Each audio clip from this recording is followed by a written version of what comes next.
Bueno, queridos patitos, Pedro Sánchez se queda. No es como Piqué respecto a Neymar, no es como otras circunstancias. Sí, parece que se queda después de 5 días de reflexión y esto va diferente de lo que comentamos respecto del caso Begoña Gómez, precisamente hace 5 días, cuando saltó la carta que parece que está escrita por un preescolar, pero bueno, ciertamente un amigo me pasó ciertamente esa explicación que tiene esa circunstancia de que parece que podría ser derrotado en cualquier concurso o ser directamente fulminado en una evaluación de lengua y literatura. Lo más importante es casar. Casar. ¿En qué mundo estamos? ¿Y cuál ha sido la evolución de estos acontecimientos bastante irresponsables por Pedro Sánchez P. de Castejón respecto de una política que es individualista? A pesar de que este gobierno quiere distanciarse de lo que es el individualismo en el ámbito estadounidense, donde el jefe de Estado es una persona elegida directamente, aunque no en sufragio directo, sino a través del colegio electoral que se reúne en diciembre para la votación del presidente, que luego, evidentemente, entra en funciones el día 20 de enero del año en curso. Por tanto, ahí tenemos una pulsión. La pulsión individualista frente al colectivismo. El ámbito liberal frente al ámbito comunalista. Y por tanto ahí tenemos un asunto que debemos de dilucidar en qué lado de la historia estamos. Porque a veces estamos en el debate de izquierda-derecha. Pero hay otros cleavages de conflicto. El espacio del centro-periferia. El espacio de la ideología. Donde no solamente está el eje izquierda-derecha, sino también hay otros. Y cuando Pablo Iglesias hablaba de los de abajo frente a los de arriba, estaba tratando de romper el eje de conflicto frente a estas circunstancias y devaneos que algunos politólogos pues solemos tener en nuestras rinconeras de ideologías, pensamientos políticos, ideas, programas. Y eso que estamos en un momento bien interesante porque vienen las elecciones gallegas en febrero, vienen las elecciones vascas en abril, vienen las elecciones catalanas en mayo y vienen las elecciones europeas en junio. Por lo tanto, tenemos 4 procesos electorales en un año que se suponía que iba a estar limpio, salvo las elecciones europeas. Y, ojo, cuidado, que, Pedro, es decir, tío Antonio, ha visto las circunstancias de una imprevisibilidad sobrevenida, sobre todo con una situación en la que evidentemente veníamos del manual de resistencia, luego ha hecho el libro de Tierra Firme, que no lo he leído. Si alguien quiere regalármelo, estaré encantado de leerlo. Sobre todo algún socialista que me esté escuchando, encantadísimo de recibir regalos aquí en el canal en papel, por favor, en papel, no en PDF. No, aquí leemos en papel porque gusta el olor al libro recién hecho, al elemento fungible con su sabor tradicional. Pero ciertamente es un elemento interesante lo que acaba de pasar porque no ha sido el primero. En la memoria, a través de la hemeroteca del buitre, querido doctor Lamata, pues evidentemente trataban de reflejar el pasado de los últimos 45 años. Se habla de... Pero al pobre Adolfo Suárez solamente le llamaron Taur del Mississippi. No. Todos estos 5 días ha habido contertulios que han ido evolucionando en sus posiciones, comentando que si estaban a favor o en contra, sin ir al fondo de la cuestión. Siempre con una política de tertulia, de evanescencia, de control de las circunstancias en base a tratar de introducir cuadernas respecto a debates que puedan estar asociados al hecho de que Pedro se sienta mal, humanamente. Pero claro, Arzayus, Ibarreche, Atucha, Puigdemont, Artur Mas, Junqueras, por decir simplemente una serie de políticos que han ido evolucionando en el tiempo con dificultades mediáticas, judiciales y con lawfare, ahora es lawfare, bueno, pues ha habido situaciones en donde el poder político ha incidido en el poder político del ámbito judicial para tratar de establecer una separación en donde hubiera daño jurídico a acciones políticas, y eso evidentemente ha sucedido en los últimos 50 años en el Estado español. Lo cual no quita que quizá haya algún fondo de investigación necesario respecto a Begoña Gómez, respecto a Koldo, respecto a Ábalos, respecto a las maletas de Delcy Rodríguez, respecto a muchas cosas que pueden suceder dentro de la administración socialista, en tanto en cuanto sabemos perfectamente cómo gobierna un partido socialista.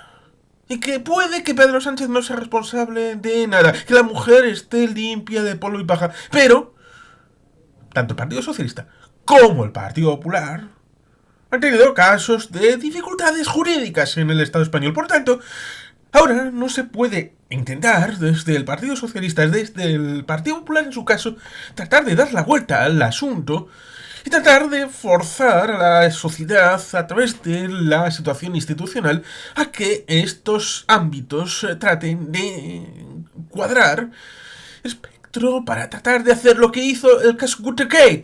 El caso Watergate fue más allá de un robo de cuarta en la sede central del Comité Nacional Demócrata en Washington, D.C. Fue algo mucho más importante. El Partido Republicano había visto década tras década que el Partido Demócrata controlaba muchos escaños en el Congreso, tanto en la Cámara de Representantes como en el Senado.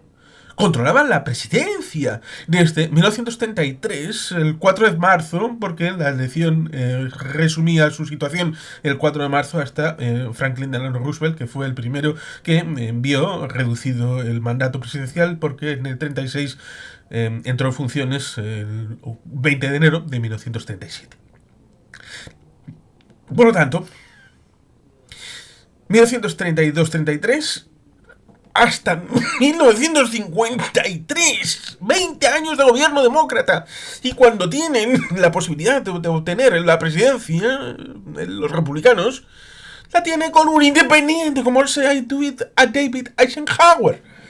Sí, con el vicepresidente Richard Milhous Nixon, pero era una presidencia un poco sui generis porque en ese momento el estado de bienestar estaba inculcado en los ámbitos generales.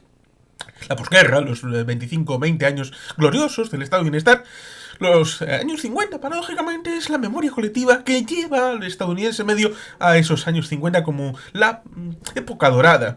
Lo mismo que ahora la nostalgia tira de los años 80. A la gente que está ahora frisando los 40, 50 años, pues la finalidad de esto, evidentemente, es la época en la que fueron jóvenes, la juventud es bonita y, bueno, ciertamente es largo de decir, pero el asunto está en eso, que Estados Unidos veían, los miembros del Partido Republicano, que ese paréntesis había sido subsumido dentro del ámbito general debido a que la Cámara de Representantes y el Senado seguían en manos de los demócratas. Y luego vuelve Jack Kennedy. En teoría tendría que haber tenido 2 mandatos, pero la asesinan en Dallas el 23 de noviembre de 1963. ¿Y quién le sucede? Lyndon Baines Johnson, que gana en el 64 a Barry Goldwater. Por tanto, el tema individual, el tema del ámbito de la presidencia, se ve subsumido en el hecho de la dirección del poder desde la Casa Blanca y, por supuesto, traspuesto a gobernadores, cargos públicos diferentes, evidentemente el poder legislativo y también traducido a las Supremas, es decir, al Tribunal Supremo. Por tanto, los republicanos veían con dolor que no podían hacer nada por el ámbito electoral. No podían competir con esto. ¿Y cómo compitieron? Tratando de hacer una política soterrada de un montón de disposiciones a lo largo y ancho del país, como se ve en el libro Todos los hombres del presidente de Bernstein y Woodward. Cosa que está fuera de la película, como lo comentamos en el caso del vídeo de hace 5 días de el caso Begoña Gómez. Es un elemento interesante, porque no solamente es la carta Canuck. Hay muchos elementos que trataban de frisar esos bordes grises del ámbito de la política para tratar de destruir sistemáticamente cualquier opción de cualquier candidato demócrata de obtener poder. Así de sencillo. Por tanto, eso debería de ser la sustancia que quede del Watergate, no el asunto del robo de cuarta en la sede central del Comité Nacional Demócrata en Washington, D.C. Por tanto, entender esto es fundamental para entender lo que ha hecho Pedro en estos 5 días. El Partido Popular necesita de Vox para cualquier ámbito institucional en el Estado español, por lo menos en el tracto actual. Se ha visto en Baleares, en donde Vox y el PP, en una actuación irracional, igual que la de Pedro, con respecto al tranvía que iba a conectar el aeropuerto con el centro de Palma, teniendo financiación europea, han dicho que no, que lo cierran, que no quieren. Por supuesto, ha habido gobiernos de Vox y PP en Aragón, en León y Castilla, en Valencia, con el bombero torero de vicepresidente, en Murcia, en ciudades muy importantes, quitando a la primacía al Partido Socialista que había ganado las elecciones, por ejemplo en Burgos. Por tanto, en ese tracto, el Partido Socialista contrarreplica, intentando hacer lo posible por estar en el candelabro. Y esto significa que se trata de dar la vuelta, como si fuera todo loafer, como si hubiera sufrimiento. Aquello de los hombres no lloran. Hay un capítulo de Sliders, Salto al Infinito, disculpas por hablar de una serie en principio de ficción de entretenimiento, pero es historia alternativa, donde un país imaginario, aunque llamado Estados Unidos, donde en San Francisco hubo un momento en el que los hombres dejaron de tener el poder. Y el profesor Maximiliano Arturo tiene un capítulo al inicio de la primera temporada donde se propone de candidato para tratar de shake the wave, mover la ola y tratar de llevarla a su terreno. Es decir, tratar de dar la oportunidad a los hombres a partir de ese momento para poder ser candidatos de nuevo. Que ser mujer o ser hombre no es una problemática y que las mujeres pueden ser tan crueles como los hombres y los hombres pueden ser tan benéficos como las mujeres.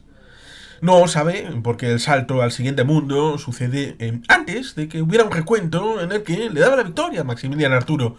Por tanto, ese mundo se queda con una historia que quedará como bastante polémica, como el caso de Jimmy Hoffa, nuestro mundo real, que desapareció en 1975 sin que nadie sepa dónde se metió. Ciertamente, la película de Martin Scorsese, del irlandés, hace una hipótesis bastante plausible. Pero bueno, eso sería línea de otro costal, porque estamos en el Estado español y estamos hablando de Pedro Sánchez Pérez Castejón.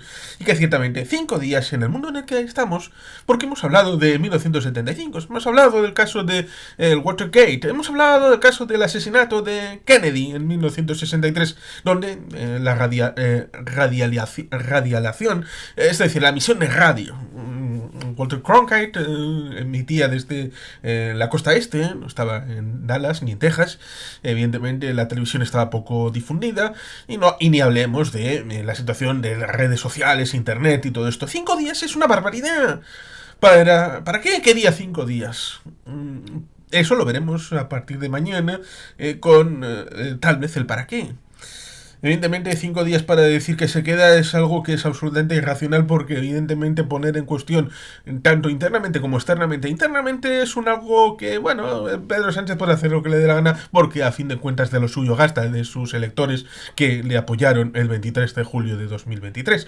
Pero fuera, poner el foco en Begoña, poner el foco en España como un foco de corrupción supuesta que todo el mundo va a dar, por supuesto, evidentemente, porque cuando estas cosas salen, tú difama que algo queda, y en este caso no es la difamación de manos limpias, ni de acto oír, que es otra distinta, que tal vez sea un adelanto de la que es auténticamente peligrosa, que es la de Atehuir, aunque tampoco es que sea un trigo limpio, que sean simplemente gente que va con investigaciones propias y que vaya a ser algo para esclarecer para el ámbito de la justicia.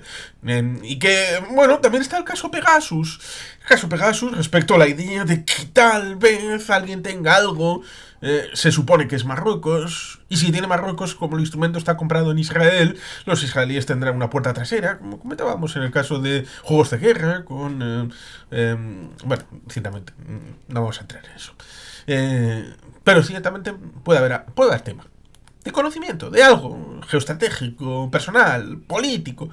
Eso significa que le tienen a Pedro cogido los huevecillos en ámbito familiar, en ámbito político.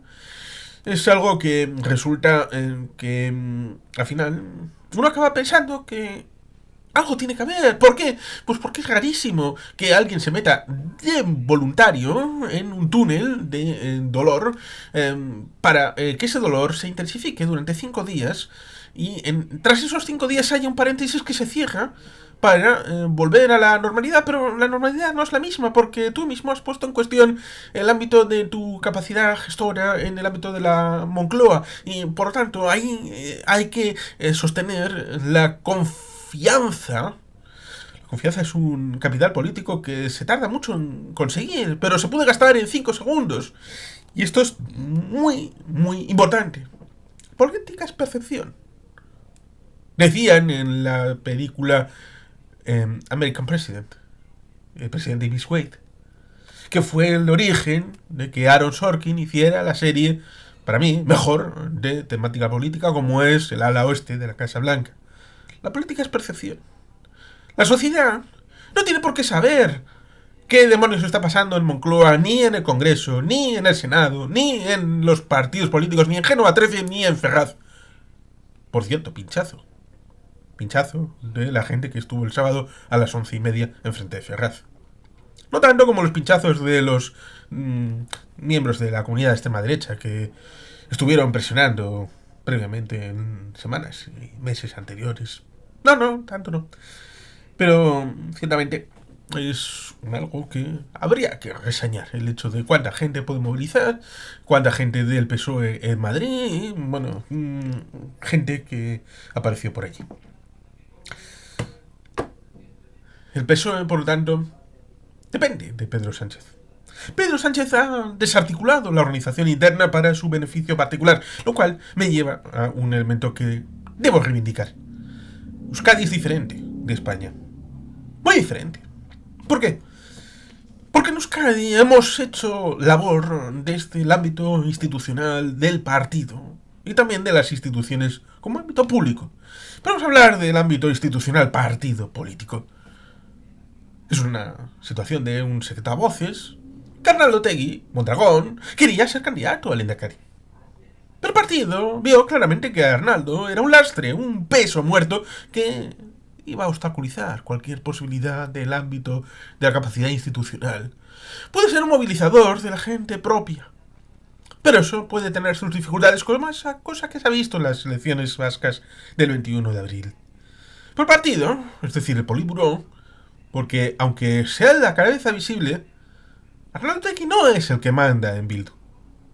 Hay unos comandantes que no quieren tener la cara pública ya y prefieren dar paso a caras nuevas para que se vea el tránsito hacia una nueva realidad, lo que fue dinamitado por aquella entrevista a la SER, que resulta curioso porque hubo que esperar 3 años para que Arnaldo Otegi Mondragón fuera a la radio del Grupo Noticias, es decir, a Onda Vasca, pidiendo a su vez una entrevista con Pello Chandiano, que fue denegada, a pesar de que Pello Chandiano va a las radios y televisiones del mundo del Estado español. ¿Para qué? Para tratar de buscar los votos de Podemos, del Carrequín Podemos. Ahí está parte del intríngulis. Pero Pello Chandiano fue designado por los comandantes, que dijeron: Arnaldo Otegi no, Pello Chandiano sí. Por tanto, no hubo una persona, sino un colectivo de personas, a pesar del centralismo democrático, a pesar de ser desde la cúpula hacia abajo, que decidieron que el partido era más importante que las personas. Eso sí, no casa demasiado mal con los proyectos colectivistas del ámbito del marxismo-leninismo, pero es una demostración de que ciertamente esto no pasa en el caso del marxismo-leninismo en España. Pablo Iglesias sigue mandando Podemos, Yolanda Díaz manda Sumar, intenta mandar Errejón.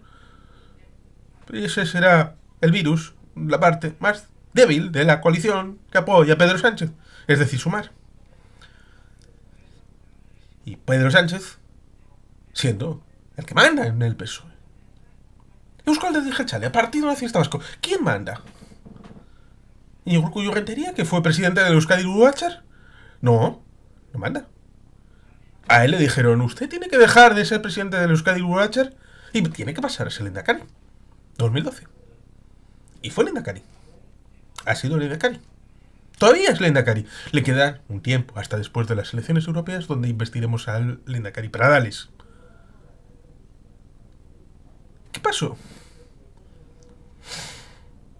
El partido 13 personas en el Euskadi Buru Batzar, pero entre ellas, evidentemente, está la Asamblea Nacional, está el nivel foral, está abajo arriba, hay muchas organizaciones municipales, hay muchas territoriales. Le han dicho al Lehendakari Urkullu, usted tiene que recibir la jubilación. No porque le dejemos de querer, sino porque hay que hacer una renovación pensando en los siguientes 12 años. Los últimos 12 años han sido razonablemente buenos, y ahí están los datos y las estadísticas. Pero necesitamos, como partido y como país, un liderazgo mirando a los siguientes 12 años, no a los 12 años pasados. Y que evidentemente Ibarretxe, 10 años de Lehendakari. Ardanza, 14 años de Lehendakari. Urkullu, 12 años de Lehendakari. Por tanto, no se puede decir que haya habido una ausencia de cariño a los candidatos Urkullu, Ibarretxe y Ardanza. Que en paz descanse.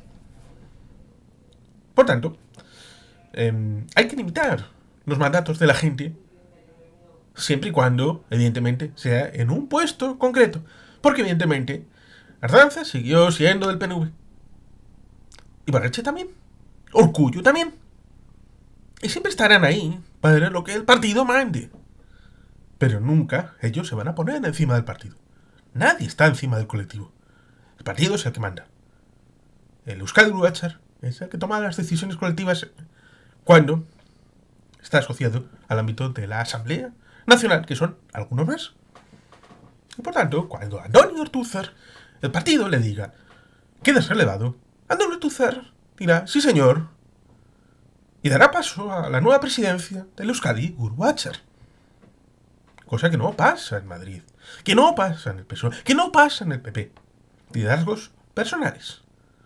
Porque cuando se habla de quién va a sustituir a Casado, había un debate personalista y de cómo se iba a elegir al sucesor. Lo mismo que la sucesión de Mariano Rajoy en la persona de Pablo Casado. Lo mismo que la sucesión de Aznar en la persona de Mariano Rajoy. Se hablaba de personas, no de proyectos, no de ideas, no de programas.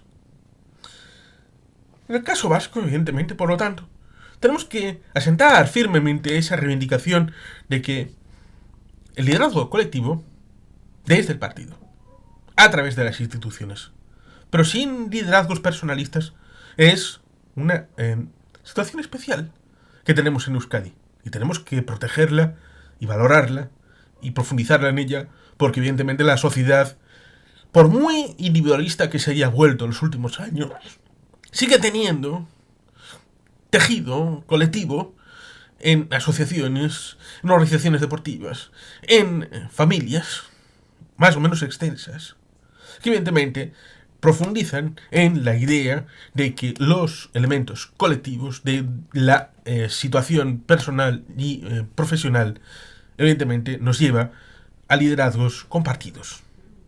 Y eso evidentemente diferencia el caso del Estado español respecto del caso vasco. Igual la sociedad cambia.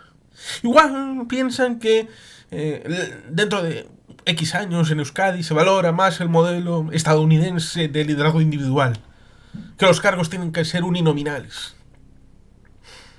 Ya veremos.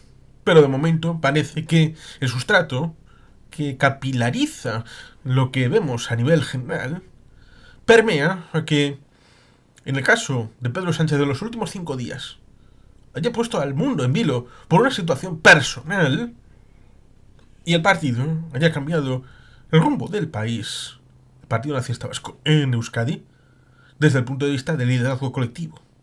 Aún a pesar de un gran carisma, ¿quién lo diría?, de Iñigo Urkullu Rentería, Lehendakari de Euskadi, hasta que entre el Lehendakari Pradales en jura en la Casa de Juntas de Guernica. Por tanto, ahí tenemos que hacer esa distinción y poner en valor lo que tenemos frente a lo que hemos visto en los últimos 5 días. Porque evidentemente tenemos la perspectiva de las elecciones catalanas el 12 de mayo, donde se juega algo más que en las elecciones vascas, sobre todo pensando en Madrid, en tanto en cuanto el apoyo más o menos sucinto de Eusko Alderdi Jeltzalea, que tiene un acuerdo firmado, en donde los periodistas le preguntaron a Andoni Ortúzar: ¿cree usted que si dimite y se va Pedro Sánchez, ¿decaen los acuerdos firmados con él? Y Antonio Tucel les respondió: la firma es con el secretario general del Partido Socialista Obrero Español y, por tanto, con el líder del partido. Y, por tanto, cualquier acuerdo deberá ser sustentado en la forma de compromiso colectivo del Comité Federal y los órganos de dirección del Partido Socialista, ya sea a nivel de partido como a nivel institucional del Grupo Socialista en el Congreso y en el Senado. No puede ser que haya una volubilidad como sucedió en 2018 cuando el presupuesto fue aprobado con el Partido Nacionalista Vasco a través del PP, que era el que lo presentaba, Cristóbal Montoro y Mariano Rajoy, pero luego, después de la moción de censura, fue en el Senado el Partido Socialista quien defendió el presupuesto del Partido Popular, debido a que incorporaba muchos elementos, incorporado también el ámbito de las enmiendas del Partido Nacionalista Vasco, y fue el PP el que trató de vetar su propio presupuesto en el Senado, debido a que las condiciones políticas habían cambiado. Eso no es responsable. Eso es absolutamente arbitrario, concupisciente en el ámbito de la política. Y la política, por mucho que Bauman hablara de la política líquida, tiene que tener una cierta solidez, una cierta previsibilidad, una cierta estabilidad. Porque los proyectos vitales necesitan tener una certeza a nivel personal y a nivel colectivo. Y eso solamente se basa en que la incertidumbre debe venir en casos extraordinarios.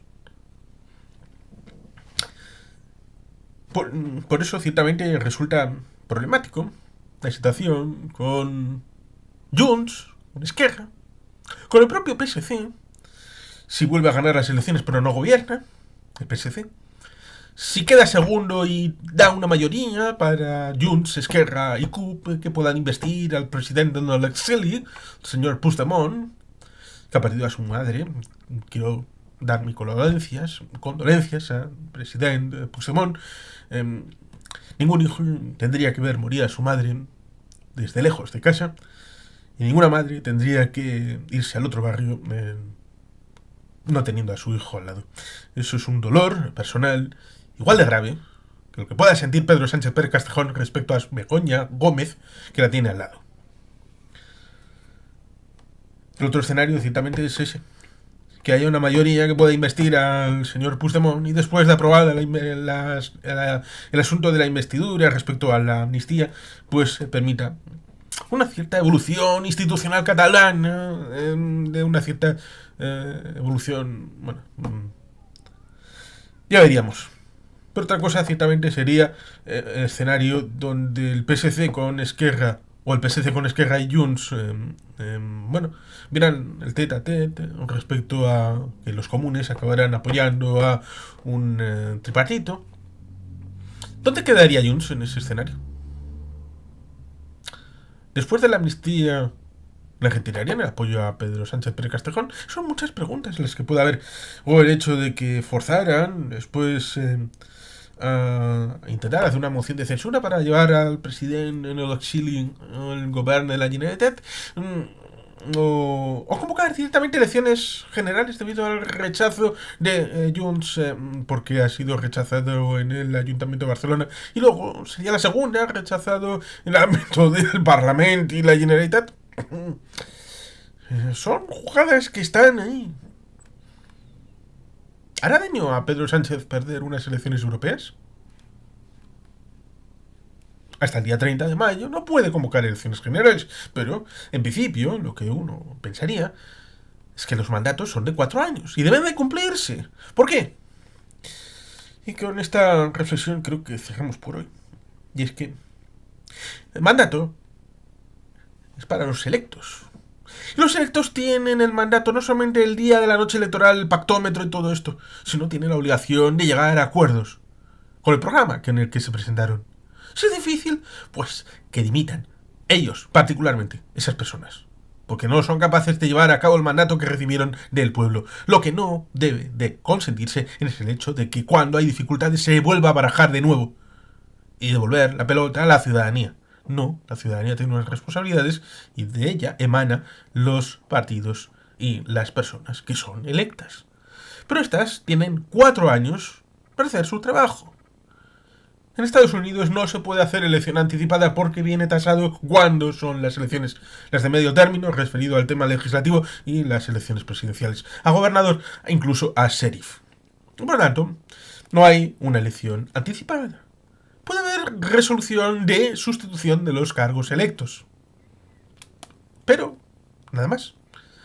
Por eso, en Estado español, cuando los políticos no se pueden poner de acuerdo, estos le pasan la pelota a la gente. Y cuando la gente se cabrea porque no ve resolver los asuntos que ha votado con los representantes electos y con su programa electoral, sino que luego han hecho lo que les ha dado la gana, eso incide directamente no, pero indirectamente en difamar la cultura política y difamar la responsabilidad respecto al instrumento político como resolución de los problemas de la gente. Y por tanto, eso va en contra del concepto de democracia que debería estar sustentado por los políticos y los partidos políticos que subsimen su existencia al propio devenir de la estructura democrática consignada en las leyes y en la suprema ley del Estado español, como es la Constitución española, que tiene unos artículos muy bien interesantes, a pesar de que buena parte de la fuerza política del Estado español les gusta media docena de artículos de la Constitución y suelen olvidar el artículo 1, lo que dice, en buena medida, el artículo 10 y un montón de artículos llamados sociales o de orientación política general. Lo cual evidentemente demuestra el hecho de que la arquitectura institucional dentro de la psique del político español de medio está bastante poco valorada. Y que solamente se usa como ladrillo contra el enemigo, siempre evidentemente teniendo en cuenta este hecho de que la política debería de ser bien valorada, los políticos deberían ser honestos, transparentes y comprometidos, y luego, evidentemente, ser honestos y avanzar con el programa de cada cual, pero siempre pensando de que no solamente te han votado a ti, sino que eres representante de una mayoría que debe gobernar para todos, incluso aquellos que no te han votado. Y es bueno recordar que se puede hacer política en la oposición ni en el gobierno, en el Ayuntamiento de Guecho, y tuvimos un conversatorio con Eduardo Andrade, que no le votaría nunca. Nunca te votaría, querido Eduardo. Por amistad, ¿no? También existe entre adversarios. Ya has podido, querido Eduardo, hacer política desde la oposición en esta legislatura. El gobierno no tiene mayoría absoluta, tiene una minoría mayoritaria, con 12 concejales de 25. Por tanto, el Partido Popular tiene la posibilidad de negociar ciertas cosas que venían en su programa, siempre que el gobierno vea que es posible y que es positivo. Por tanto, hay cosas que el Ayuntamiento de Guecho está obteniendo y el Partido Popular está cediendo con arreglos mutuos que son beneficiosos para el PNV, para el Partido Popular y para la ciudadanía de Guecho. ¿Por qué esto en otras instituciones parece que es imposible? ¿Por qué parece que si eres oposición debes de hacer absolutamente daño al gobierno? Y si eres gobierno debes hacer cualquier cosa sin hacer caso a cualquier partido de la oposición. La política de trincheras, de fuerzas confrontadas. Por tanto, ahí tenemos un debe en el país vecino del sur, como es el Estado español, para tratar de aplicarse el cuento de que no hagas al prójimo lo que no quieres que el prójimo te haga a ti. Y ahí volvemos a los clásicos, a los 10 mandamientos, al código de Hammurabi, que viene previo a los mandamientos de la Biblia, y muchos elementos que deben de trasladarse al momento exacto en donde sucedieron, porque el ojo por ojo, evidentemente en el momento actual pensamos que es algo negativo, pero en el momento en el que surgió como práctica jurídica, evidentemente era porque se daban respuestas desproporcionadas y por tanto había que rebajar la tensión con una respuesta proporcional que evidentemente rebajara las consecuencias, porque si en vez de ojo por ojo es un ojo por 20 ojos, evidentemente es una respuesta desproporcional, por lo cual entonces había que rebajarlo. La aplicación de la justicia debe de estar adecuada al tiempo en el que se vive, y eso es bastante foral, cosa que sabemos bien en este país, en Euskadi, cosa que evidentemente, como Juanjo Yandiola le dijo a Napoleón, ay, qué bueno, qué re bueno que los españoles quieran tener su constitución. Pero este año, 1808, los vascos ya tenemos hace muchos siglos nuestra foralidad, así que usted me la respeta y los españoles, que viva el vino con ellos. Y bueno, sin más, queridos patitos, es que ricasco, agur berobat, beti gelpian.